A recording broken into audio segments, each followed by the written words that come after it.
Hey guys, I'm Yasmin. At some point in your life, you probably did something for a friend or a family member that didn't really make you happy, but it made that person happy.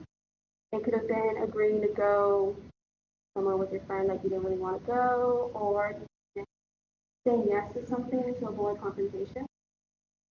My whole life, I've kind of um, tried to make the other person satisfied, if that makes sense. Not really caring about my own feelings. And it's kind of like made me a pushover a little bit.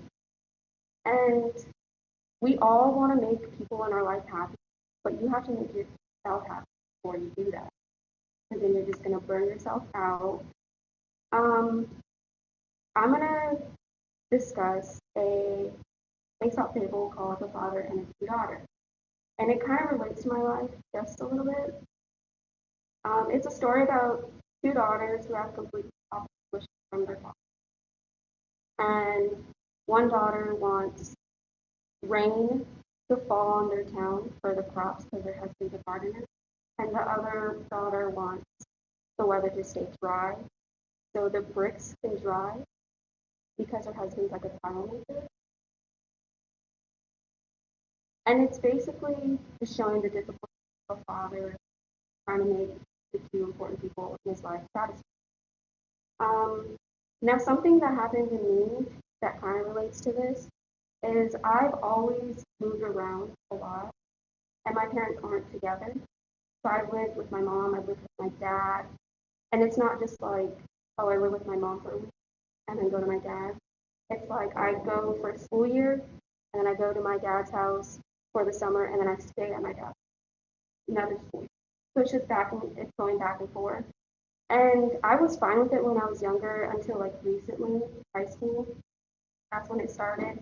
I just wanted to stay put, and I had to make a decision to who I wanted to live with. And it was really tough because I don't want to make two of the most important people in my life sad or unhappy in my life. It was a really tough time. And it was the first time I was able to voice my own feelings out loud. It was kind of difficult just because one of them wasn't happy, the other one, like, okay, I understand. It was, it was just hard. It really was. It made me sad. It made everyone else sad. And at the end of the day, the world still turns. No one is guaranteed to stay in your life, obviously.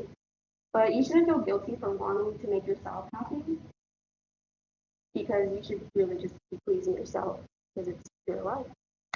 Thank you.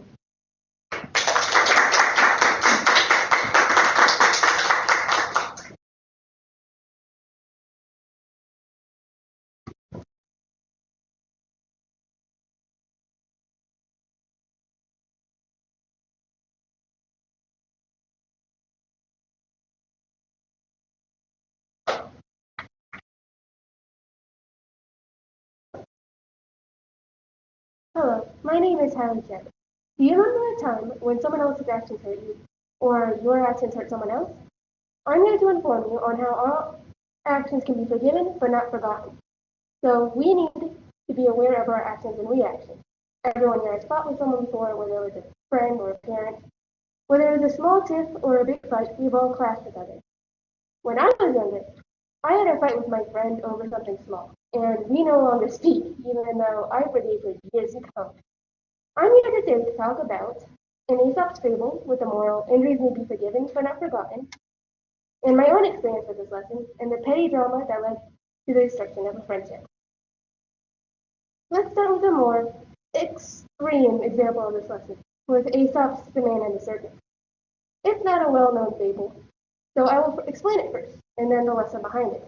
It's told by Aesop on the website aesopsfables.com, which I viewed September 4th, 2021.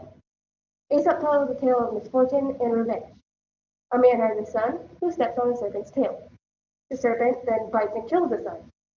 The father chops off the snake's tail.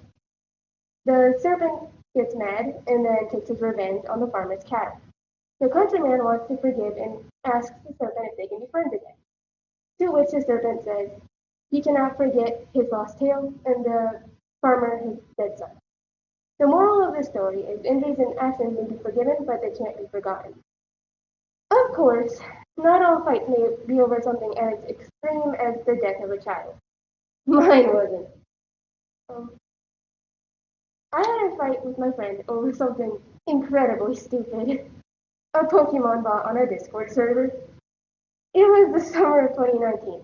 I had a friend who we'll call G. She was a year older, and we connected pretty well because we had similar interests, one of them being Pokemon. There was a Discord bot that we used for the Pokemon, where a picture would appear, and you could type a message to catch it. One day, a rare one showed up that all of us wanted pretty badly, and I ended up catching it. G got mad since she wanted it, and if the argument had stopped there, we'd probably be fine. Instead, just like in a fable, things ended up escalating, where she became passive aggressive, would say things to make me mad, there was guilt tripping, insults, and a lot of fights. I was barely 14, so I'm almost 17 now, so I'm old enough to see how stupid it all has been. She left me for a little bit and then came back. We forgave each other. Then there was an incident where I got madder at her than I would have been if I had been a stranger or a friend. According to assistant professor Calvin Lai, in Understanding Your Biases on April 25th, 2019, bias can often lead us in directions that we don't expect or we don't intend. We tried several more times, and each time ended up the same because of our unconscious biases. As of last month, August 9th, I haven't spoken to her in 2 years. The lesson to be learned here is that an argument can be petty, but how you deal with the argument is the most important thing. Though my story was less extreme than the Aesop's fable, it enforces a lesson that while one may forgive, they will not forget. Overall, Aesop's fable, in my own experience, proves a lesson that our actions can be forgiven but not forgotten, so we need to be aware of our actions and reactions. After all, JFK himself even said, in a speech in West Berlin, Germany, 1963, "Forgive your enemies, but never forget their names." Thank you. Are there any questions?